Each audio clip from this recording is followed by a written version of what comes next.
नमस्कार मित्रों, स्वागत है आपका हमारे चैनल द डिवाइन टेल्स पर। आज हम आपको सुनाने जा रहे हैं एक ऐसी कथा जिसे सुनकर आपके रोंगटे खड़े हो जाएंगे। ये कथा है लंका के सम्राट रावण के पूर्व जन्म की। जी हाँ, रावण, वो नाम जिसे सुनते ही हमारे मन में एक खलनायक की छवि उभर आती है।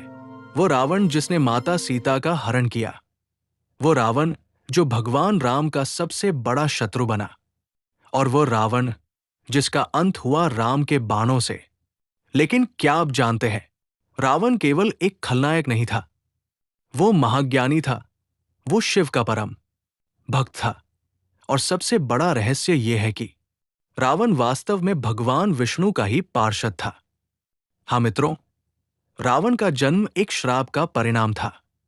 आज की इस कथा में हम गहराई से जानेंगे कैसे हुआ रावण का जन्म, उसका पूर्व जन्म कौन था, कौन सा श्राप उसे धरती पर खींच लाया, और आखिरकार भगवान ने उसे क्यों चुना अपने विरोधी के रूप में। तो आइए इस रहस्यमय यात्रा की शुरुआत करते हैं। बहुत समय पहले की बात है, जहां न समय था, न मृत्यु, न कोई दुख ऐसा था। वैकुंठ लोक, यही वो दिव्य स्थान है जहां भगवान विष्णु अपने अनंत स्वरूप में विराजमान रहते हैं। वैकुंठ के द्वार पर खड़े थे जय और विजय। ये दोनों थे भगवान विष्णु के परम पार्षद, तेज से दमकते हुए, दिव्य शस्त्रों से सुसज्जित और अपनी वीरता पर गर्व करने वाले। वैकुंठ के प्रहरी थे वे। एक दिन वैकुंठ में सनक, सनंदन, सनातन और सनत कुमार, 4 महर्षि पहुंचे। ये ब्रह्मा जी के मानस पुत्र थे। उनके शरीर छोटे बच्चों जैसे, परंतु ज्ञान इतना गहरा कि देवता भी उनसे शिक्षा लेने आते। वो सीधे भगवान विष्णु के दर्शन करने चल पड़े। लेकिन द्वार पर खड़े जय और विजय ने उन्हें रोका। रुको ऋषियों, बिना अनुमति तुम अंदर नहीं जा सकते। ऋषियों ने समझाया, हम तो भगवान विष्णु के दर्शन करने आए हैं, वो हमारे आराध्य हैं, हमें रोकना अनुचित है। परंतु अहंकार ने जय और विजय को आ घेरा। उन्होंने हंसते हुए कहा, तुम लोग तो छोटे छोटे बालक लगते हो, तुम्हें यहां प्रवेश की अनुमति नहीं मिल सकती। ये सुनकर सनकादिक ऋषि क्रोधित हो उठे। उनकी आंखों से अग्नि जैसी ज्वाला निकलने लगी।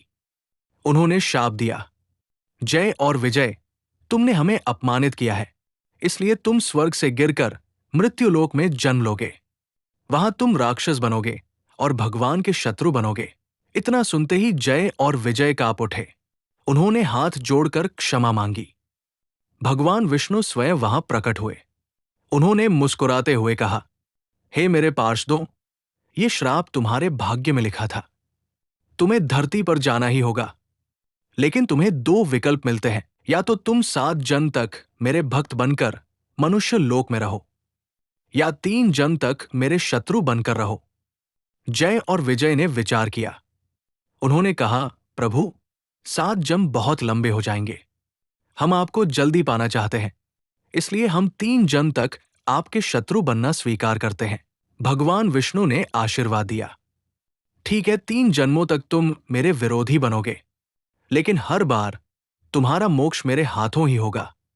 और यही से शुरू हुआ रावण के जन्म की कहानी का आधार। पहला जन्म, जय और विजय ने हिरण्याक्ष और हिरण्यकशिपु के रूप में लिया। एक को भगवान वराह ने मारा, दूसरे को भगवान नरसिंह ने दूसरा जन्म। जय और विजय बने रावण और कुंभकर्ण। इनका अंत हुआ भगवान राम के हाथों।